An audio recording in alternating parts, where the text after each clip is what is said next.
नमस्कार दोस्तों, स्वागत है आपका हमारे YouTube channel AMIES study circle में। आज जिस टॉपिक पे हम लोग चर्चा करेंगे वो यूपीएससी पॉइंट ऑफ व्यू से काफ़ी इम्पोर्टेंट है और यूपीएससी के ये खास प्रायोरिटी सेक्टर में से जहाँ से क्वेश्चन वो बनाता ही है। ठीक, यूपीएससी के अलावा यूपी पीसीएस, उत्तराखंड पीसीएस में भी यहाँ से क्वेश्चन आते रहे हैं और लगभग हमेशा संभावना रहती है कि यहाँ से वो क्वेश्चन पूछे। आज जिस टॉपिक पे हम चर्चा करने जा रहे हैं उसका नाम है वेस्टर्न घाट और ईस्टर्न घाट, पश्चिमी घाट और पूर्वी घाट के बारे में। तो students are advise to have their atlas with them while going through the lecture. ठीक, जब आप इस लेक्चर को देख रहे हो तो हम चाहते हैं कि आपके पास आपका एटलस रहे, क्योंकि एटलस से आप लोकेट कर सकते हैं कि हम आखिर किस जगह की बात कर रहे हैं। ओके, देखते हैं आज के लेक्चर में हम लोग के पास क्या क्या है। ठीक, ये देखिए, ये हमारा एक रफ मैप है इंडिया का। वेस्टर्न घाट वाला पार्ट तो इंडिया के वेस्टर्न कोस्ट के साथ लगा हुआ है और ईस्टर्न घाट वाला पार्ट इंडिया के ईस्ट कोस्ट यानी कि पश्चिमी तट वाले क्षेत्र में देखने को मिलता है। दोनों की एनवायरमेंटल पॉइंट ऑफ व्यू से काफ़ी इंपॉर्टेंस है, ख़ास तौर पे वेस्टर्न घाट। ठीक, तो ये इसकी लोकेशन है और इसी को आधार मान के हम देखते हैं कि ये क्यों इतना इम्पॉर्टेंट है एग्जामिनेशन पॉइंट ऑफ व्यू से भी और एनवायरमेंटल पॉइंट ऑफ व्यू से भी। ओके, सबसे पहले देख लेते हैं वेस्टर्न घाट्स के बारे में। तो वेस्टर्न घाट अपने आप में क्या चीज़ है, देखिए, western Ghats are the mountain range, एक पर्वत की श्रृंखला है which runs parallel to the western coast, जो कि पश्चिमी तट के समानांतर चलती है। अगर मैं यहाँ पर एक मैप बनाऊँ तो आपको ज़्यादा बेहतर समझ में आ सकता है। ठीक, हम इसकी बात कर रहे हैं, यहाँ से ये रेंज शुरू होती है और ये चलती है पूरे 6 राज्यों से होते हुए कहाँ तक जाएगी, ये तमिलनाडु तक। ठीक, तो इस मैप को आप समझिएगा कि ये जो गुजरात से लेकर तमिलनाडु तक की जो पूरी रेंज है, इसी को हमने कहा है क्या, western Ghats. Okay, and passes through 6 states. ये एग्जाम में क्वेश्चन यूपीएससी में आ चुका है पहले भी और होपफुली फिर आएगा। And covers an area of about 1,60,000 square kilometre. इसका जो टोटल एरिया है वो 1,60,000 स्क्वायर किलोमीटर के आसपास का है। टोटल जो इसकी लेंथ की अगर हम बात करें गुजरात से लेकर तमिलनाडु तक, तो वो है 1,600 किलोमीटर्स। Okay, very important. दूसरी बात सबसे इंपॉर्टेंट इसमें यह है कि they are older than the Himalayas. ठीक, हिमालयाज़ की जो फॉर्मेशन है उससे काफ़ी पहले ही बन चुके थे, लेकिन बने ये थे कब, जब इंडियन प्लेट यूरेशियन प्लेट से टकराई थी। Very important. किस चीज़ के लिए जाने जाते हैं, अपनी रिचेस्ट बायोडाइवर्सिटी के लिए, अपनी जैव विविधता के लिए पूरी दुनिया में जाने जाते हैं। यहाँ पर कई किस्म के फ्लोरा एंड फाउना, जीव जंतु यहाँ देखने को मिलते हैं। यूनेस्को की धरोहर सूची में भी इसको शामिल किया गया है वर्ष 2012 में। ठीक, तो आपके लिए ये भी इम्पॉर्टेंट है कि इंडिया में इस चीज़ का पता लगाइए कि वो कौन कौन से स्थल है, नेचुरल और मैनमेड, जिनको विश्व धरोहर सूची में यूनेस्को की लिस्ट में रखा गया है। वेरी इंपॉर्टेंट, आप इसका पता लगाइएगा। ठीक, एक प्रकार से होमवर्क समझिए इसको। ठीक, 2011 में western Ghats was designated as the ecologically sensitive area. Ecologically sensitive area क्या होता है, इसके बारे में भी आप पता लगाइए कि वो क्या चीज़ होती है। 2011 में इसकी घोषणा करी गई थी। इसके कंजर्वेशन को लेकर सरकार ने एक कमेटी बनाई थी 2 लोगों के अध्यक्षता में। पहली कमेटी तो बनी थी माधव गाडगिल, ठीक, और दूसरी कमेटी बनी थी कस्तूरी रंजन कमेटी, जिनका संबंध किस चीज़ से था, both committees are concern with the protection of the western Ghats. दोनों ही कमेटी का संबंध किस चीज़ से है, वेस्टर्न घाट के कंजर्वेशन, प्रोटेक्शन या उसके संरक्षण से है। माधव गाडगिल कमेटी की रिपोर्ट अगस्त में सरकार को सौंप दी जाती है, जिसमें ये ज़रूरत से ज़्यादा environmental friendly type of report बन के आई। ठीक है, तो जो बहुत ज़्यादा क्रिटिसाइज़ किया गया। ऐसा लगा कि ये कमेटी सिर्फ और सिर्फ वेस्टर्न घाट को बचाने के लिए ही बनाई गई है, जबकि इसमें कुछ संतुलन देखने को नहीं मिलता। जो लोग वहाँ पर रहते हैं उनका क्या होगा, उनको हटा देना चाहिए, इस तरह की बातें इसमें की गई थी। बाद में कस्तूरी रंजन कमेटी बनती है और कस्तूरी रंजन कमेटी ने ये रिकमेंड किया कि जो सजेशंस माधव गाडगिल कमेटी में बताए गए हैं उसके 37% वाले पार्ट को ही क्या माना जाए, हाईली सेंसिटिव माना जाए। तो इस तरीके से आपको सलाह दी जाती है कि थोड़ी सी रिपोर्ट माधव गाडगिल कमेटी और कस्तूरी रंजन कमेटी के बारे में भी आप लोग एक बार पढ़ लें। यहाँ से क्वेश्चन हो सकता है एग्जाम में आ जाए। आ चुका है क्वेश्चन वैसे, which of the following committees are concern with the western Ghats, इस तरह से क्वेश्चन एग्जाम में आ भी चुके हैं, ठीक है। तो काफ़ी इंपॉर्टेंट है, इसका ध्यान दीजिएगा आप। तो ये तो रहा एक जनरल सी इन्फॉर्मेशन वेस्टर्न घाट्स की, जो बायोडाइवर्सिटी के लिए पूरे वर्ल्ड में जानी जाती है, और ये एक खास किस्म का इकोसिस्टम है जिसको बचाए रखना काफ़ी ज़रूरी भी है। फाइन, देखते हैं आगे क्या है। Western Ghats they are extended between due islands in near Gujarat up to Kanyakumari in the south. कहाँ तक विस्तार है इसका? गुजरात में ड्यू आइलैंड आपको दिखाई पड़ेगा, वहाँ से लेकर कन्याकुमारी तक इसका विस्तार हुआ है। They form the western edge of the Deccan plateau, Deccan का जो पठार है ये उसका पश्चिमी सिरा बनाते हैं।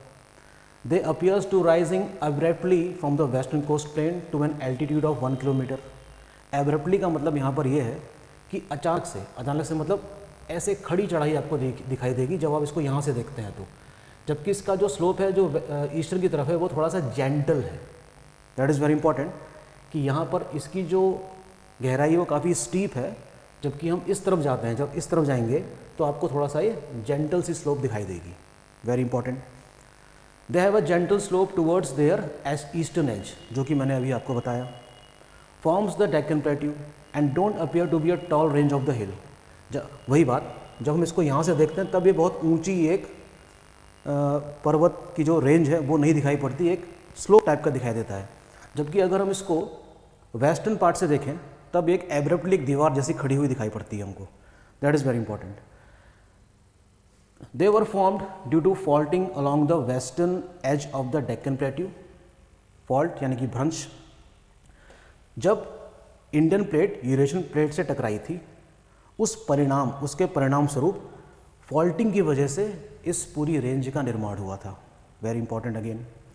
This led to what the submergence of the western coast. इसकी वजह से क्या होगा, जो पश्चिमी जो तट था वो नीचे की तरफ धंस गया होगा भ्रंश की वजह से। As well as the abrupt escarpment of the western Ghat. Escarpment का मतलब यही है, अचानक से एक खड़ी ऊंचाई, ठीक, जो बहुत ही कैसी होती है, गहरी होती है। तो इस कोलिजन की वजह से ये सारे फीचर्स डेवलप हुए यहाँ पर।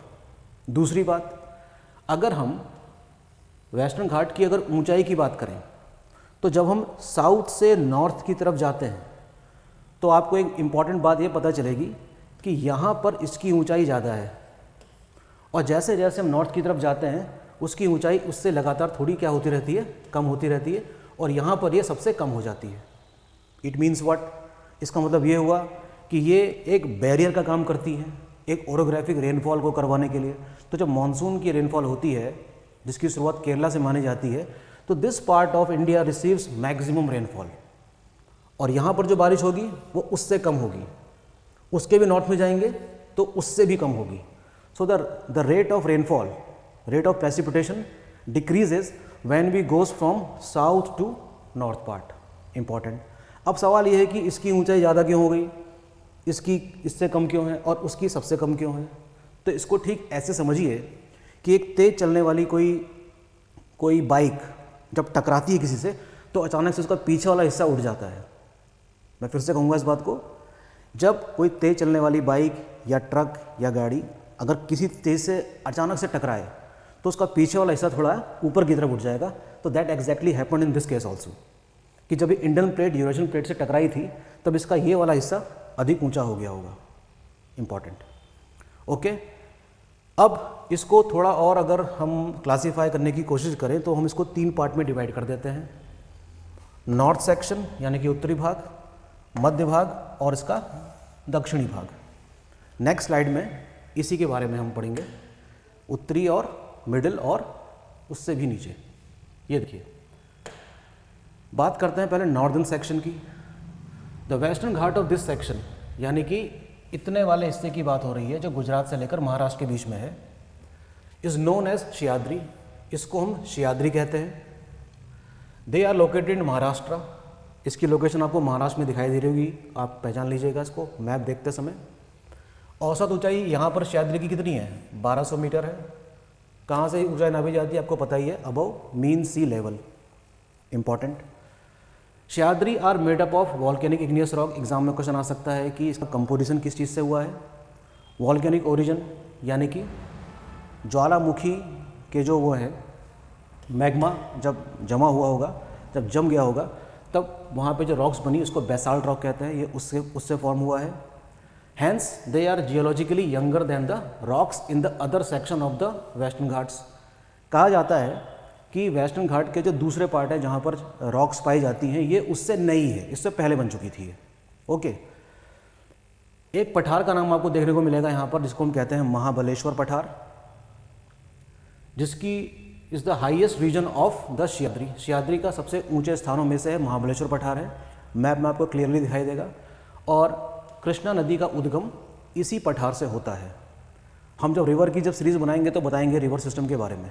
ओके, और जो इंपॉर्टेंट पीक्स हैं सह्याद्री वाली वो हैं कलसूबाई, मैप में देखिएगा, उसकी ऊंचाई 1646 मीटर्स है। एग्ज़ाम में क्वेश्चन आता है कि अरेंज द फॉलोइंग पीक्स, ठीक है, सीक्वेंस में लगाने के लिए आता है कि इसकी ऊंचाई से घटते क्रम में या बढ़ते क्रम में लगाइए। तो हो सकता है कि रैंडमली यूपीएससी यहाँ से क्वेश्चन उठा दे और देता भी रहता है। ठीक है, सलहेर नाम की पीक है जिसकी ऊंचाई है 1567 मीटर्स। हरीशचंद्रगढ़ आपको क्लियरली दिखाई देगा आपके मैप में, इसको जरूर लोकेट करिएगा। ठीक है, very very important. Sahyadri give rise to the number of large rivers. Sahyadri वाले स्थान से कई सारी नदियों का उद्गम भी होता है जो वेस्ट की तरफ भी बहती है और ईस्ट की तरफ भी बहती है। Fine. Relatively then any other sections, अर्थात इसका मतलब ये हुआ कि सह्याद्री वाले सेक्शन से अधिकतर नदियों का उद्गम होता है अगर हम तुलना करें बाकी वाले सह्याद्री वाले पार्ट से। Okay, hence they form the most important watershed of the south India. देखिए एक कीवर्ड मिला हमको यहाँ पर, वाटरशेड। वाटरशेड का मतलब ये है कि जैसे मान लीजिए कि ये बहुत बड़ा क्षेत्र है और यहाँ पर एक नदी जैसी है कोई, और हम समझ सकते हैं कि मान लीजिए यहाँ बारिश हो गई, यहाँ बारिश हो गई, इधर पे बारिश हो गई, तो अल्टीमेटली जो सारा पानी इकट्ठा होगा वो सीधे सीधे यहीं पर ही पहुँचेगा। सारा पानी कहाँ पहुँचेगा? यहाँ पहुँचेगा। तो इसी को कहते हैं क्या? वाटरशेड। और वाटरशेड कौन बना रहा है? सह्याद्री वाला पार्ट, क्योंकि यहाँ पर बारिश होने की वजह से। Some of the important passes of this section. देखिए वेस्टर्न घाट वैसे तो एक कंटिन्यूस माउंटेन की चेन है, लेकिन कहीं कहीं पर हमको अंतराल या गैप देखने को मिलता है। इसकी तुलना हम सिर्फ ठीक उससे कर सकते हैं जैसे कि हिमालयाज़ में दर्रे होते हैं, जो पासेस होते हैं, उससे तुलना की जा सकती है। ठीक है, no doubt it is a continuous chain, लेकिन कहीं कहीं पर आपको हल्का सा गैप दिखाई देता है, और वो गैप यूटिलाइज होता है रेलवेज़ के लिए, रोडवेज़ के लिए। ठीक है, तो फैसिलिटेट करता है ट्रांसपोर्टेशन के लिए from this part two this part of India. Okay, तो वो गैप्स के नाम देख लेंगे। थाल घाट है जो एक रूट का काम करता है between Mumbai and Nashik, very important. Second thing, भोर घाट एक ऐसा गैप है जो मुंबई और पूना के बीच में ट्रांसपोर्टेशन को फैसिलिटेट करता है। ठीक, तो कंटिन्यूस होने के बावजूद भी यहाँ पर कहीं कहीं पर आपको गैप देखने को मिलते हैं। ये भी एग्जामिनेशन पॉइंट ऑफ व्यू के लिए काफ़ी इंपॉर्टेंट है। दूसरी बात ये कि इन्हीं गैप से जो मानसून की विंड्स हैं वो पास हो सकती हैं, और कहीं कहीं पर ही सही डेक्कन वाले पार्ट में बारिश हो जाती है इन गैप्स की वजह से। अदरवाइज जो हमारा जो प्लेटी वाला पार्ट है वो मोस्टली क्या रहता है? ड्राई रहता है, अगर हम तुलना करें इस वाले पार्ट से तो। ठीक है, क्यों? क्योंकि सह्याद्री माउंटेन बिल्कुल उसके परपेंडिकुलर पड़ती है। ठीक है, और आप जानते ही हैं कि most of the rainfall occurs all around the world is orographic in nature. विश्व में अधिकतर होने वाली जो वर्षा है उसका जो नेचर है वो कैसा है? ओरोग्राफिक, यानी कि पर्वतीय वर्षा है। तो पर्वत की मौजूदगी ये तय करती है कि कहाँ पर कितनी बारिश करानी है। अगर वो उसके पैरेलल है तब भी बारिश नहीं होगी, और अगर वहाँ नहीं है तो भी बारिश नहीं होगी। अगर उसके ठीक सामने आ जाती है तो वहाँ पर वर्षा हो जाती है। और यही एग्जाम्पल है किस चीज़ का? कि why western Ghat receives most of the rainfall, very important. तो ये चीज़ काफ़ी इंपॉर्टेंट है। एग्ज़ाम जो होने वाला यूपीएससी का, उसके लिए कम से कम 1 घंटा इसको दीजिएगा, और यकीनन आपके बहुत काम का है ये। ठीक है, अब बात करते हैं इसके मिडिल वाले सेक्शन की। मिडिल वाला सेक्शन देख लेते हैं। ये रहा मिडिल वाला section. This section runs through the states of Karnataka and Goa. Karnataka और गोवा वाला राज्य आपको दिखाई देगा मैप में, वहाँ से चलते हैं। It terminates in Nilgiri. Nilgiri की तरफ मुड़ जाता है मिडिल वाला सेक्शन, जहाँ पर इसकी मुलाकात किससे होती है? ईस्टर्न घाट से।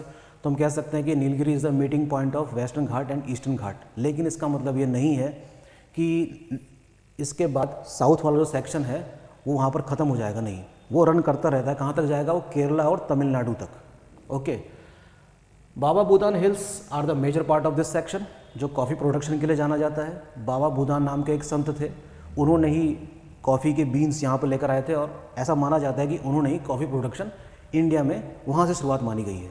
ठीक, they are famous for coffee plantation. नदी के नाम देख लेंगे। River Tungabhadra has one of its origin, जो दो धाराओं से मिलकर बनती है, तुंग और Bhadra, coming from these hills, इन्हीं पहाड़ियों से आती है। मिडिल सेक्शन किससे बना हुआ है? मुख्य रूप से इग्नियस रॉक यानी कि आग्नेय चट्टान और कायांतरित यानी कि मेटामॉर्फिक रॉक से। दो चट्टानों को नाम भी दिए गए हैं यहाँ पर क्लासीफाई करके, ग्रेनाइट और नीस, इंपॉर्टेंट है। They have dense forest and a number of short streams, यहाँ पर घने वन पाए जाते हैं और कई सारी छोटी छोटी धाराएं हैं। बारिश अधिक होने के कारण यहाँ पर कई सारी छोटी छोटी नदियाँ उत्पन्न होती हैं और वेस्ट की तरफ बहती हैं और अपने मार्ग में वाटरफॉल भी बनाती हैं, जो कि बहुत ही मैजेस्टिक होता है देखने में। ठीक है, leaving many gaps in the ranges, there average elevation, इसकी जो औसत ऊंचाई है वो 1200 मीटर है। अब देखेंगे हम कि जैसे हम नॉर्थ से साउथ की तरफ जा रहे हैं, पर्वतों की ऊंचाई लगातार क्या हो रही, थोड़ी थोड़ी बढ़ेगी। They include prominent peaks. अब आपको ये मैप में खोजना है वावुल माला 23339 मीटर, 339 मीटर, जो कि सह्याद्री वाले रेंज में इतनी ऊंची चोटी नहीं थी। कुदेर मुख 1892 मीटर, जो कि आयरन ओर्स के लिए जाना जाता है कर्नाटक में, बहुत इंपॉर्टेंट है। पुष्पागिरी, जिसकी ऊंचाई है 1714 मीटर्स, और इसी तरीके से कई और सारी पीक्स वहाँ पर मौजूद हैं। Nilgiris are the prominent hills of this section, इसी सेक्शन में नीलगिरी हिल्स भी है, आप लोकेट कर सकते हैं मैप में, बहुत इंपॉर्टेंट है। They rise abruptly at the tri junction of the Karnataka, Tamil Nadu and Kerala. जब आप मैप गौर से देखेंगे, जहाँ पर नीलगिरी हिल्स आपको दिखाई दे रही होगी, तो वो तीन राज्यों का एक ट्राई जंक्शन बनता है, वहाँ पर ये नीलगिरी हिल्स आपको दिखाई देगी। आप इसको देखेगा मैप में, ठीक है। हाइट कितनी है इसकी? 2000 मीटर तक की। The highest hill of Nilgiris are the Ootacamund hills. Doda Betta, जो कि इसकी चोटी है, वो इसकी सबसे ऊंची चोटी मानी जाती है, जिसकी ऊंचाई कितनी है? 2630 मीटर्स, एग्जाम में क्वेश्चन आया है। Is the highest peak of the Nilgiris. Nilgiri are the block mountain, किस प्रकार के पर्वत का उदाहरण है? ब्लॉक माउंटेन का। They rose between the two fault, दो भ्रंशों के बीच में उत्पन्न हुआ है, and hence consider to be a horst landform.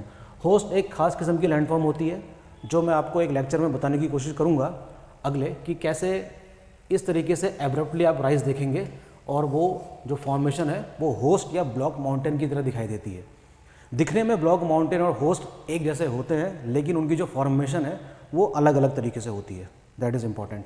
तो ये रहा आपका क्या? Middle section. और अब आप मैप देखेंगे तो आपको कई सारी पीक्स दिखाई देंगी। अगला देखते हैं, southern section of the western Ghat. Western Ghat का सबसे दक्षिणी भाग। इसमें देखिए, it is separated from Sahyadri range by Palghat gap. This is one of the break in the continuity of this range. एक खास किस्म का ब्रेक देखने को मिलता है यहाँ पे। This gap is about 24 to 30 kilometre wide and utilized by road and railways. औसत ऊंचाई कितनी है इसकी? 1500 से 2000 मीटर। जहाँ पर अनाईमुडी नाम की चोटी आपको दिखाई देगी तमिलनाडु में, जिसकी ऊंचाई कितनी है? 2695 मीटर्स। और ये पूरे साउथ इंडिया की सबसे ऊंची चोटी है, highest peak of the peninsular India. यहीं पर मौजूद है Eravikulam national park. Eravikulam national park भी यहीं पर मौजूद है, एग्जाम में क्वेश्चन आ सकता है। आगे का पॉइंट काफ़ी इंपॉर्टेंट है। गौर से जब आप मैप देख रहे होंगे तब आपको तीन दिशाओं में अलग अलग दिशाओं में तीन रेंजेस आपको दिखाई देंगी जाते हुए। एक का नाम है अनायमलाई हिल्स, टुवर्ड्स नॉर्थ की तरफ जाते हुए दिखाई देगी। एक का नाम है पालनी हिल्स, ये नॉर्थ ईस्ट की तरफ आपको रेडिएट होती हुई दिखाई देगी। एक दिखाई देगी आपको कार्डमम हिल्स, जो केरला और तमिलनाडु के बीच में है, अपने खास किस्म के मसालों के लिए जानी जाती है पूरी दुनिया में। इसको येलामाला हिल्स भी कहा गया है। इसकी ऊंचाई कहीं कहीं पर 300 भी और कहीं कहीं पर 2700 मीटर के आसपास भी है। ये साउथ की तरफ आपको जाती हुई दिखाई देगी। वेरी इंपॉर्टेंट, लोकेट करिएगा इसको।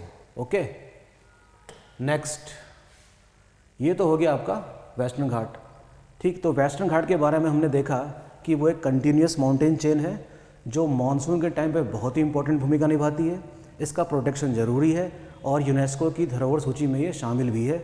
और भी इससे रिलेटेड कई सारे फैक्ट्स हैं जो आपको पढ़ने चाहिए, एग्जामिनेशन पॉइंट ऑफ व्यू के लिए काफ़ी इंपॉर्टेंट है। नेक्स्ट देखते हैं, ईस्टर्न घाट्स देखते हैं। Eastern Ghats are also the series of hills which runs parallel to the eastern coast of the peninsular India. प्रायद्वीपीय भारत में जो पश्चिमी जो तट है हमारा, उसके समानांतर चलने वाली ये एक माउंटेन चेन है, लेकिन ये उतनी प्रोमिनेंट नहीं है जितनी कि वेस्टर्न घाट वाली है।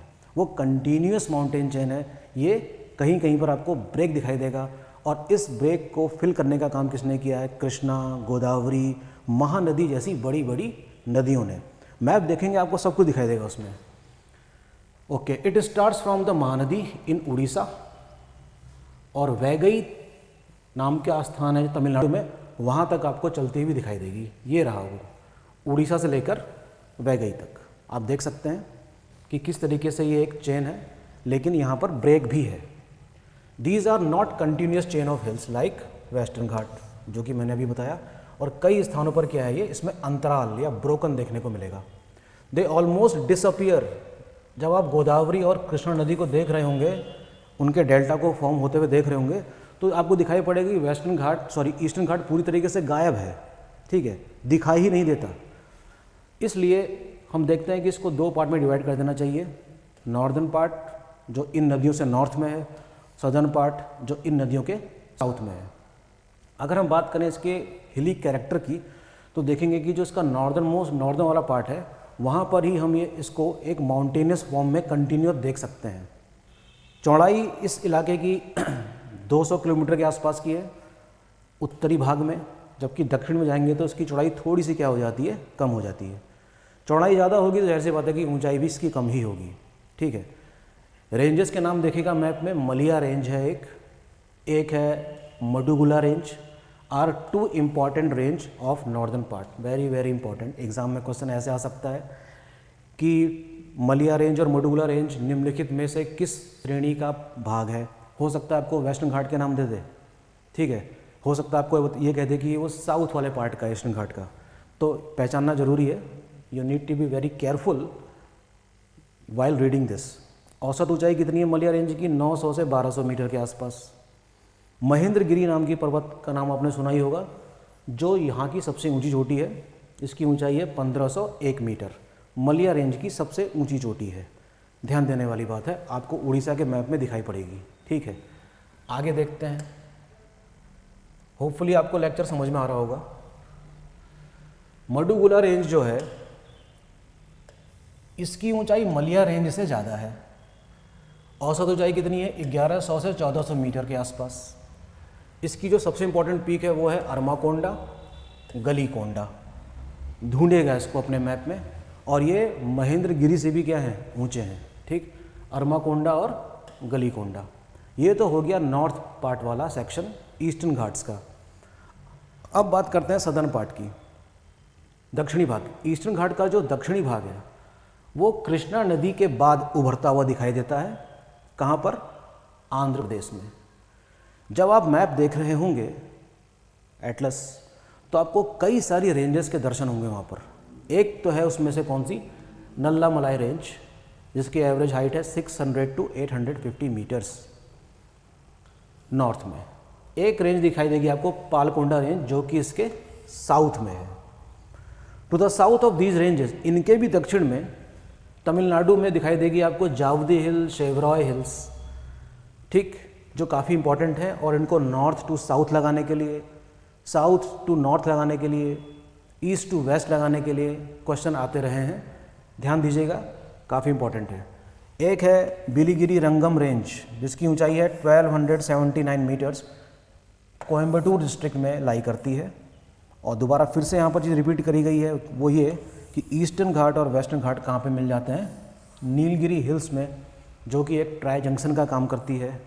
ठीक, केरला, आंध्र प्रदेश और तमिलनाडु के पास। ठीक, तो ये रहा आपका इसका सदर्न पार्ट अब तक का। आगे देखते हैं। अच्छा, ठीक है, तो ईस्टर्न घाट, वेस्टर्न घाट के बारे में ये हमारा आज का लेक्चर था। होपफुली आपको ये अच्छा लगा होगा। आप सजेशंस दे सकते हैं, और भी इसमें बहुत सारा स्कोप है इसको पढ़ने का। आने वाले किसी भी एग्ज़ाम के लिए, खास तौर पे यूपीएससी के लिए, ये सेक्शन काफ़ी इंपॉर्टेंट है, क्योंकि ये सिर्फ ज्योग्राफी ही नहीं है, एनवायरमेंटल पॉइंट ऑफ व्यू से भी काफ़ी इंपॉर्टेंट है। So all the best. और अगले लेक्चर में मैं जो हिस्ट्री वाला पेपर जो मैंने अभी सॉल्व करना बाकी है उसको मैं सॉल्व करूँगा। तो कल या परसों आपको पब्लिश हो जाएगा। तब तक के लिए थैंक यू और पढ़ाई अपनी जारी रखिए। All the best.